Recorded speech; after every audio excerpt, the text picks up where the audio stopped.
اور اللہ کہتے ہیں جس دن قیامت ہوگی آسمان پھاڑ دیے جائیں گے اور اللہ کے فرشتے اللہ کا تخت اٹھائے رکھیں گے، اللہ اس تخت پہ بیٹھا ہوگا، وہ بڑی شان والا ہے، وہ بڑی عظمت والا ہے۔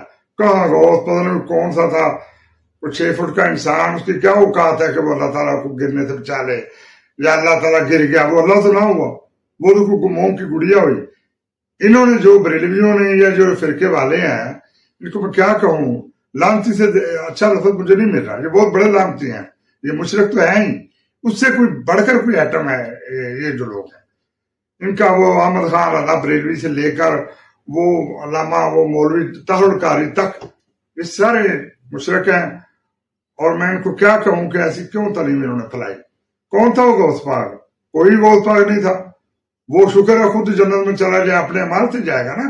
میں وہ دعویٰ تو نہیں کرتا کہ وہ غلط مال کا بندہ تھا، میں وہاں اس دور میں تو نہیں تھا، لیکن جنہوں نے یہ قصے کہانیاں لکھی میں ان کو وارن کرتا ہوں، ان کو خبردار کرتا ہوں کہ شرم کرو اور اللہ سے ڈرو۔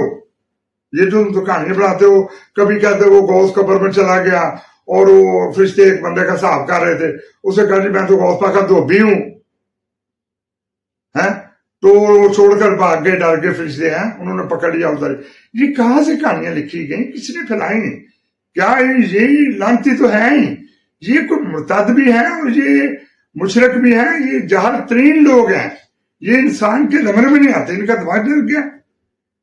باقی ان کو پتا ہے کھانا منہ سے چاہیے، یہ ان کو پتا ہے، روٹی 3 ٹائم بندہ کہاں سے کھاتا ہے، یہ ان کو پتا ہے۔ یہ نہیں پتا کہ اللہ سبحان کون ہے، ہم کیوں اس کی عبادت کرتے ہیں، ہم کیوں اس کی پرستش کرتے ہیں۔ نبی پاک حضرت محمد مصطفیٰ صلی اللہ علیہ وسلم ساری رات رو کر عبادت کرتے تھے۔